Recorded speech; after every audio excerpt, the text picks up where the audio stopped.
this is what I love about Jalen or guys that can do this, right? How do you manipulate the media?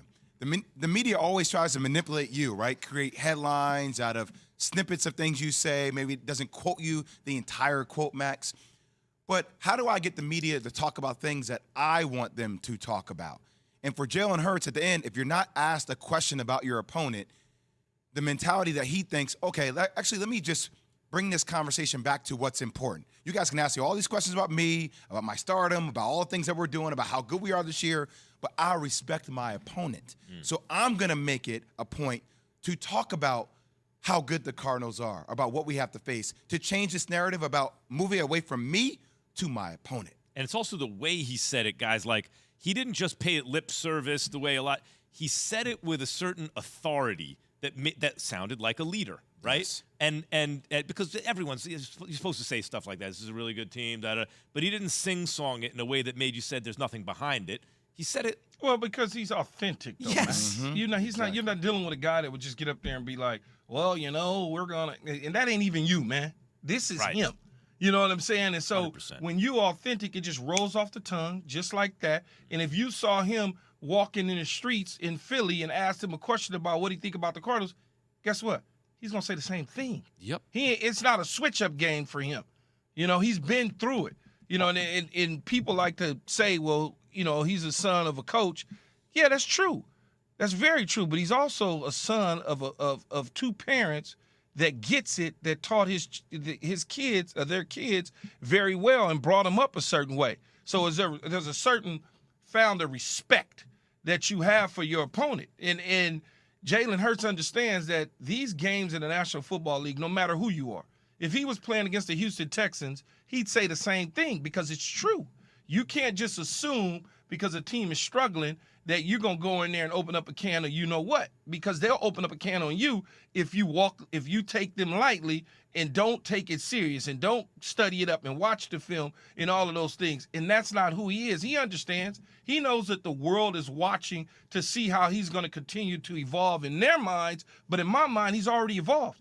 There's no more conversation about what Jalen Hurts is as a quarterback. If they should trade out of their picks and go get a quarterback, all that sort of stuff, you're not even hearing that now. For whatever reason, I think people woke up and realized, yeah, we probably shouldn't have been saying that to begin with. Well, I think really when it reaches that level, when you're not asking, can he keep doing this? But no, this is who he is. That's when you get paid usually. You know, but let's not let Max this to the money. Exactly. Yeah, hey, man. But what you said about the authenticity, this is like a pet subject of mine, right? Because I notice it when guys – when it just trips off his tongue, right? When it's internalized, he doesn't need to answer every question through a matrix of what do people want to hear, how am I, what position am I in, blah, blah, blah.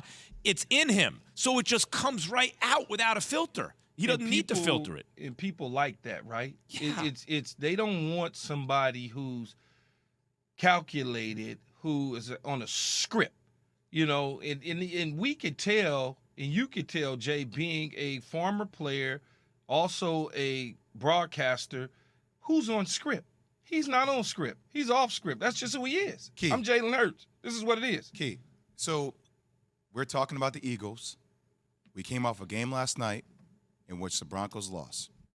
Who looks like they're more cool, calm, and collective and in control, right? Well, hold on a second, man. It's like, listen to Russell speak. It feels like you talk about authenticity. Like, I know that is authentically who Russ is, but it feels like he's pressed, right? It sounds rehearsed. It's very rehearsed, whereas when I listen to Jalen Hurts, it's like, yeah, man, like I'm going to take what the game gives me, but first off, this is what we're going to talk about. And the confidence key is so different. I love that because it's Russell Wilson who's actually got more energy in it.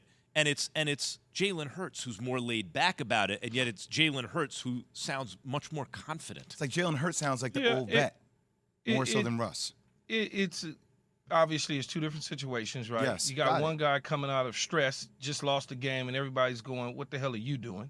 You got another guy who's at the podium before a game, but is calm and could very well continue the conversation about itself. But the one thing when it comes to authentic, not authentic, worrying about what people say about you, all those sort of things. And I go back to what Russ said. Russell wanted to say something. He wanted to use the word ass, but he used the word butt. And so it's okay to say ass, man, at a press conference. You know, it's okay.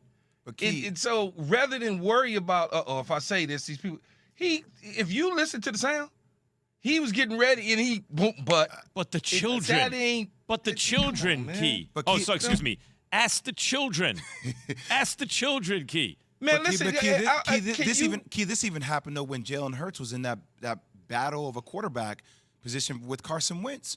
He still handled the media the same way, even after losses. It's been consistent, that's man. why certain people in our industry look at Russell Wilson differently. If you play that sound back and just hear what he was saying when he got to the butt, he really wanted to say ass. And I'm like, just say it, man. They not going to take your endorsements away. You don't have to worry about that. But he's got to, that's just who he is. That's all I can say. And his teammates, certainly last night, I sensed something in that locker room. I'm not in the locker room, babies, but I've been in a locker room, and I've been on fields. And I've, as a player, have side-eyed teammates I got tired of them. He got that last night. And he got the side eye 100 times last night. Yeah, social especially media is when he blowing came up out with that tent. Yeah, man. Yeah, social media is People blowing see up it. with that. But what you just said, Key, that's really another way to think about it. Russell Wilson gives the impression that at all times he is brand conscious, right? Can't do it. I make jokes about tweeting about the Queen's passing, but come on. Why? Like, that's part of the whole thing. When he talks, he's being brand conscious. And Jalen Hurts, when he talks, is thinking about winning the next game. And that's all. He's thinking about winning the next game. Thanks for watching ESPN on YouTube. For live streaming sports and premium content, subscribe to ESPN+.